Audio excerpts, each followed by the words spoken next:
What's up, Bulls Nation? My name is Aiden and welcome back to another video. Ladies and gentlemen, today we are going to be discussing a little bit more in depth about the Jrue Holiday situation as he got traded from the Milwaukee Bucks to the Portland Trail Blazers, and it looks like Portland are not going to waste their time in terms of trading Jrue Holiday. So we're going to be discussing how the Chicago Bulls could get involved in a trade like this, what it will take, and also why it could or could not be a good deal for the Chicago Bulls to do. But before we get any further, if you like the video and you want to see more from me, drop a like, drop a follow, and or subscribe if you are new, and let me know in the comments below your thoughts about the Chicago Bulls, Jrue Holiday, and everything in between. Now, I must say this, I talked a lot about the Jrue Holiday situation in a video called What Does the Damian Lillard Trade, I guess, mean for the Chicago Bulls? It's a big trade at the end of the day, but this is more specifically about Jrue Holiday.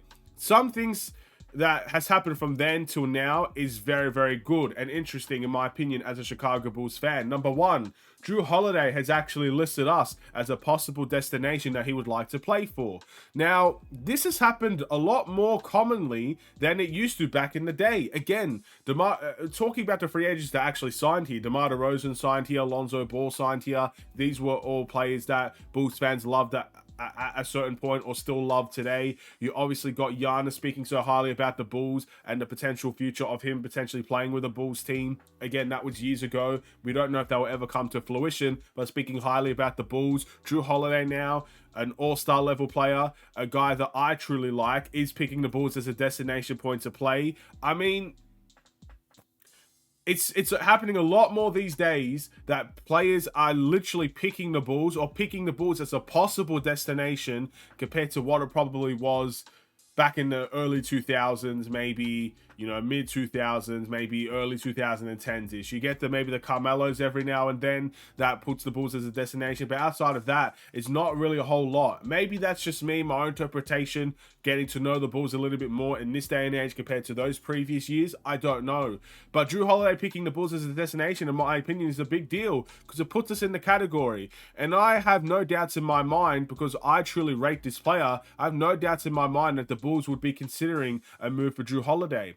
But as I mentioned in that last video that I made about this whole trade situation, the difficulty of getting Jrue Holiday is going to be a big one. His contract, in my opinion, is the biggest standpoint here. Jrue Holiday, I believe, is on a max contract. And again, I guess the benefits of not making the videos on my phone right now, I can actually check his contract just to be sure I'm not making any mistakes. But regardless, he's on a lot of money. So if you're going to be trading for Jrue Holiday, that is something you have to take into consideration. His contract is going to be a hefty one. Apparently, he has a player option at the end of this season. So, again, this could potentially be a 2-year deal if you trade for Jrue Holiday. He's on $34 million a season. But if he declines that player option, maybe you can get him in unrestricted free agency in 2024. That's something to take note of. Maybe this is a 1-year type rental deal where you go all in for a player as he has picked the Bulls as a destination. You take that risk. It's about risks. There's a lot of people in the comment section on my videos talking about risks, high reward. Well, essentially, if you trade Jrue Holiday, it's going to be a risk because it's not going to be easy to trade for him. You're going to have to give up one of the big three. It's as simple as that. You might have to accept going into the luxury tax. It might be as simple as that. But some of our young players will have to go as well. I mentioned it in that video. Portland are not going to be interested in just one of the big three. It's as simple as that.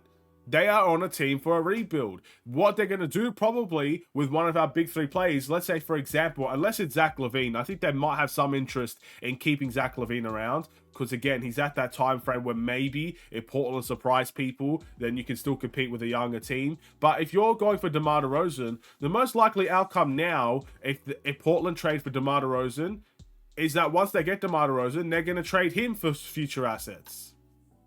Do you know what I mean? And same with Nikola Vucevic. If you bring Nikola Vucevic in now, well, you have DeAndre Ayton. Nikola Vucevic doesn't fit the timeline. Why would you keep Nikola Vucevic around? You trade for Nikola Vucevic to eventually trade him off again for more assets. That's the only way that I see this going for the Chicago Bulls. But in order to entice Portland to get rid of a player like Jrue Holiday, you have to bring young assets to the table, which means guys that we like a Kobe White, like an Ayo Dosunmu, like even a Patrick Williams, a Dalen Terry, a Julian Phillips. The list goes on. All the young talent that we have will all be questionable and put up for trade if you want to go after Jrue Holiday, because you have to give them something worth future value, including draft compensation. But we know the Bulls don't have great draft compensation to offer for a guy like Jrue Holiday. We don't have a lot of draft compensation like other teams might have. So again, you're going to have to entice them with a young player, a young upcoming guy that could take the reins. And the question is, which one of them are you willing to give up? Which one of the big three are you willing to give up? And can the Bulls go into the luxury tax and accept it? If all these things can happen, then Jrue Holiday to the Chicago Bulls doesn't seem so far-fetched now, does it?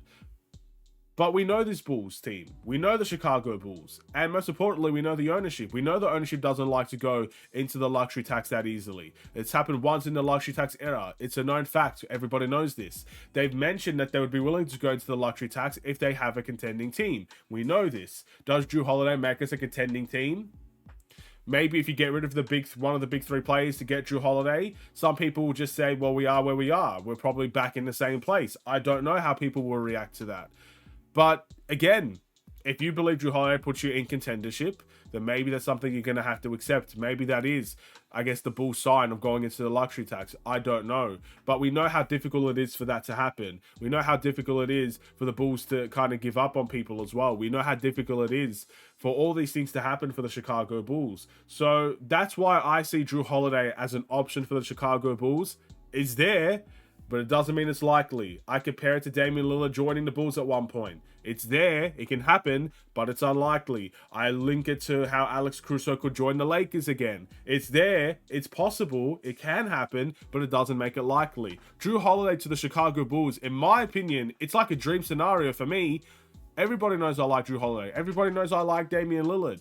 Everybody knows I like Mike Conley. There's a lot of guards that I would love on the Chicago Bulls team, and Jrue Holiday is on that list just as much as he put the Bulls on his list. He obviously wants to play here if he has the opportunity to.